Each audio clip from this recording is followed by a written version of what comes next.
Sometimes, the moments that change everything don't start with noise or chaos. They start in silence. That's what Ethan Miller believed the day his life quietly began to shift. He was standing in the echoing calm of the college gym, the sound of sneakers long faded, the scent of floor polish lingering in the air. Another long day behind him, another night to face alone. Coaching had become his anchor, something solid to hold on to while his boyfriend, Chris, worked thousands of miles away. The distance wasn't just physical anymore. It had turned into something heavier, a silence between calls, messages that came later than they used to, laughter that felt rehearsed. Ethan told himself that love could survive distance, but some days it felt like trying to hold sunlight in his hands. That was the day Ryan Cole walked in, a 24-year-old star athlete with energy that filled every space. He was the kind of person who smiled with his whole face, who always had something kind to say, who made even tired teammates laugh. Ethan liked his spirit, his drive, and maybe, somewhere deep inside, the ease with which he carried his youth. Ryan respected Ethan, too, but he had a way of teasing him that always left Ethan both amused and off balance. A compliment here, a joke there, a question that cut a little deeper than casual talk. At first, it was harmless, just a student looking up to his coach.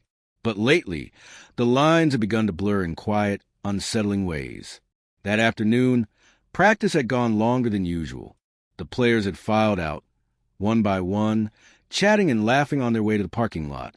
Ethan stayed behind to tidy up, collecting stray towels and closing the equipment cage. He heard the faint splash of running water from the changing room and frowned. "Anyone still in there?" he called out. A familiar voice echoed back. "Yeah, Coach. Just cooling off. I'll be out in a sec." It was Ryan, of course. Always the last to leave. Ethan hesitated by the door. He should have just waited outside, but something about the easy tone in Ryan's voice drew him in. When he stepped inside, the light was softer than usual. Half of the overheads were off. Ryan stood by the lockers, tying his shoelaces, hair still damp, a towel draped around his shoulders. He looked up with a grin. "Didn't think you'd still be here." Ethan smiled back, leaning against the doorway. "I was locking up. Thought everyone was gone." Ryan shrugged. "I like the quiet after practice. Feels peaceful, you know?" They talked like that for a while, light and casual at first, about the upcoming tournament, about team strategy, about nothing and everything. Then Ryan's tone shifted, gentle but curious. "You ever feel like you give so much of yourself to something, and it still doesn't fill you up?" Ethan blinked, unsure how to answer. "You mean the game?" Ryan shook his head slowly. "No, I mean life. Relationships. People." Ethan's first instinct was to deflect, but something in Ryan's expression, open, unguarded, made him lower his walls. "Yeah," he said quietly. "I know what you mean." Ryan studied him, then asked, "You've got someone, right? You mentioned it once." Ethan nodded. "Yeah, Chris. He's working overseas right now." Ryan smiled softly. "Long distance. That must be hard." Ethan tried to laugh it off. "It has its challenges." Ryan looked down, fiddling with his watch. "I guess I just admire that. I don't think I could do it." There was no flirting in his voice, just honesty that somehow made it more intimate. Ethan found himself telling Ryan more than he meant to, about how hard it was to stay connected when everything became routine, about the way time zones turn affection into scheduling. Ryan listened quietly, eyes steady, and when Ethan trailed off, he said something that caught him completely off guard. "You sound like someone who gives everything and asks for nothing back." For a moment, neither of them spoke. The air between them seemed to hold its breath. Ethan wanted to step away, to laugh, to change the subject, but instead he just stood there, feeling the weight of being seen. He managed a small smile. "I think you're reading too much into it." Ryan returned the smile, but didn't look away. "Maybe, or maybe I just notice things other people don't." Ethan turned toward the door then, suddenly aware of how long they'd been talking. "You should head home," he said softly. "Big day tomorrow." Ryan nodded, pulling his bag over his shoulder. "Yeah. Hey, Coach." Ethan paused. Ryan's voice was quiet now, thoughtful. "You're easier to talk to than anyone I know. Ethan didn't know what to say. He nodded once, trying to keep his expression steady, then walked out into the dim hallway. The sound of his footsteps echoed off the walls. Outside, the night air felt cool against his skin, but his chest was warm, restless. He told himself it was nothing, just a conversation, a moment misread. Still, as he locked the gym door behind him, the echo of Ryan's words followed him all the way home. After that night, nothing between them felt quite the same. Ethan told himself it was just a normal conversation, nothing to think about, but the truth was harder to ignore. Every time Ryan entered the gym, laughing with teammates or flashing that easy grin, Ethan's pulse ticked up a little faster. He tried to stay professional, to keep his focus on drills and performance, but his mind wandered far too easily. He caught himself noticing things he shouldn't. How Ryan always stayed a few seconds longer after practice, how his questions had shifted from strategy to life. Ethan began making small adjustments, changing schedules, assigning other coaches to cover the late sessions. But Ryan always seemed to find his way back. "You're avoiding me, coach," he teased one afternoon with that same disarming honesty. Ethan laughed it off, though the guilt pricked at him. Just busy, that's all. Ryan didn't push, but there was a knowing look in his eyes that made Ethan feel seen in a way that unsettled him. Over the next few weeks, their interactions slipped into a quieter rhythm. Ryan lingered after practice to help tidy up or asked Ethan to review his training plan. They talked about small things, music, favorite places to travel, the pressure of expectations. But somehow, every conversation ended up circling around loneliness. Ryan confessed that, despite the attention he got from everyone, he often felt like nobody really knew him. "It's weird," he said once. "You can have a crowd cheering for you and still feel invisible." Ethan had no clever advice, just empathy. "I know exactly what you mean." It was after one of those conversations that the air between them shifted again. The gym lights were half-dimmed, the place quiet except for the hum of the vending machine in the corner. Ryan sat on the floor stretching, his voice low and tired. "Sometimes I wonder if I'll ever find someone who actually understands me," he said. Ethan smiled sadly. "You will, probably when you're not looking for it." Ryan tilted his head. "Is that what happened with you?" Ethan froze for a second. "What do you mean?" Ryan's voice softened. "Chris, did you just find him when you weren't looking?" Ethan hesitated. Something like that. He thought back to when they first met, how young and certain they'd been, how full of plans. Somewhere along the way, those plans had drifted apart. Ryan didn't push further, but his silence said more than words could. It was an unspoken acknowledgement of the space between Ethan's past and his present, between the love that used to fill him and the emptiness that now quietly echoed there. The following week brought long hours and late practices. Ethan was exhausted but grateful for the distraction. One evening, as rain drummed against the gym windows, he stayed behind to review game footage. Ryan appeared again, holding 2 cups of coffee. "Peace offering," he said with a grin. Ethan chuckled, taking one. "You know, you don't have to keep doing this." Ryan shrugged. "Maybe I want to." They watched the recordings together, shoulders almost touching. Their laughter came easily, and the silence between comments was comfortable in a way that shouldn't have been.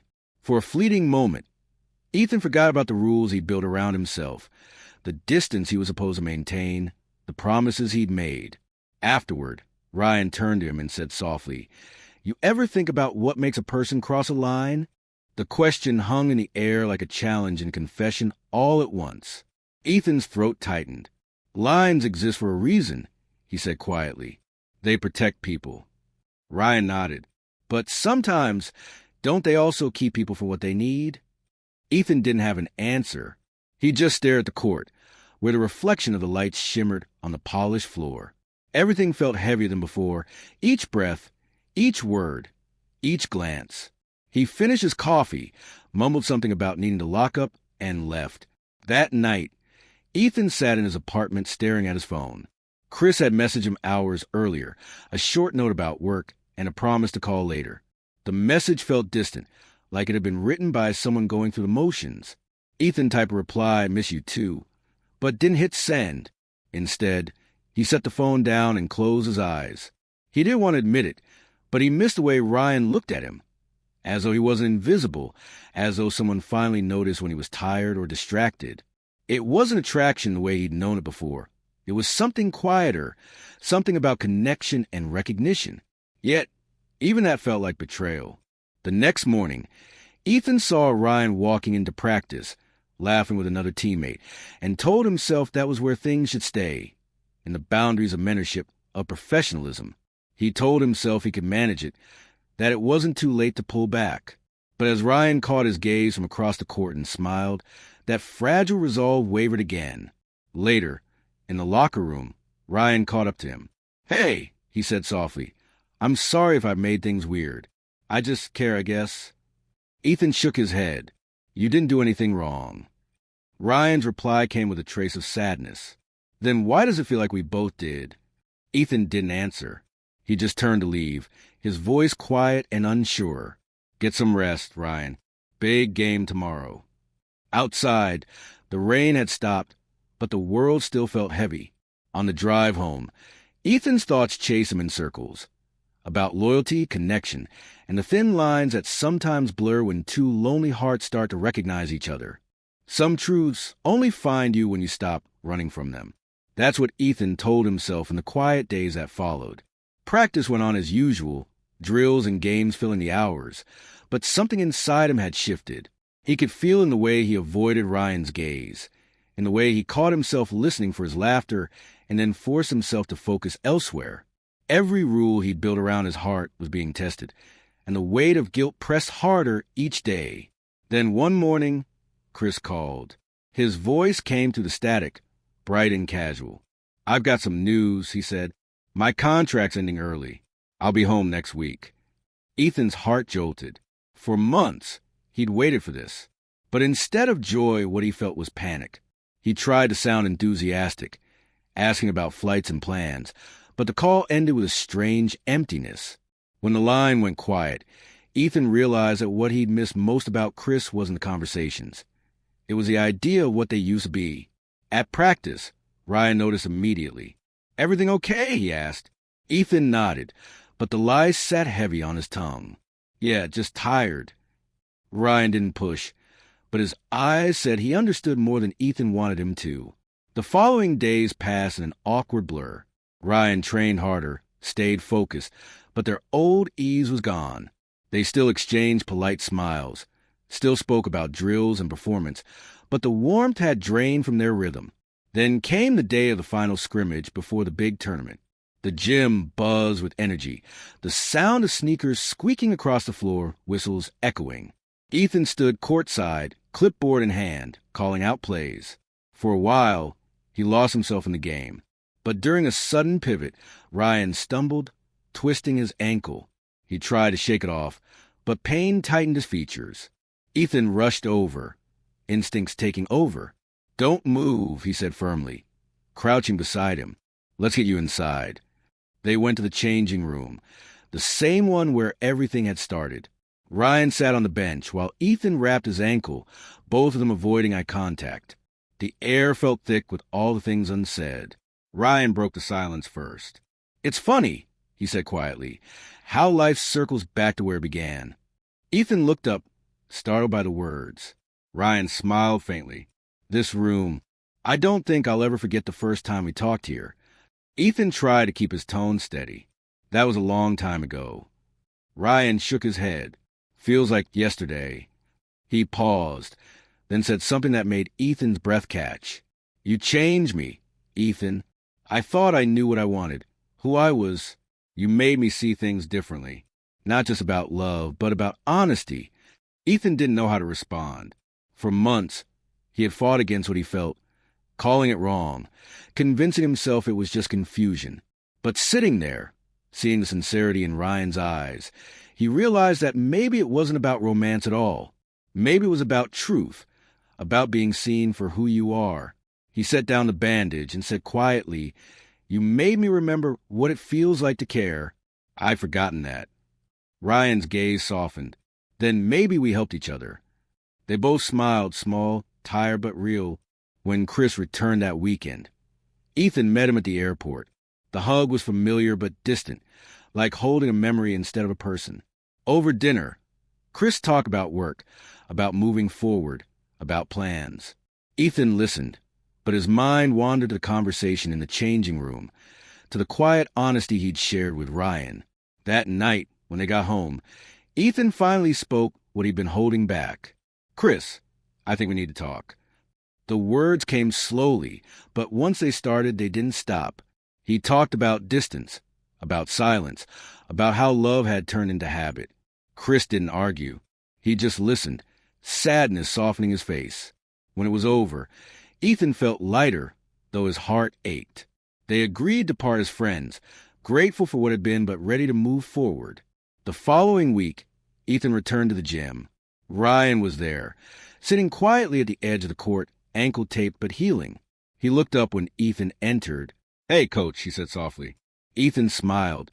"Hey, star player. How's the leg?" Ryan grinned. "Better.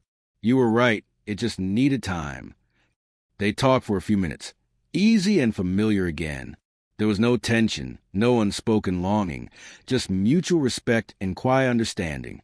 When Ryan got up to leave, he hesitated, then said, "I'm glad we met.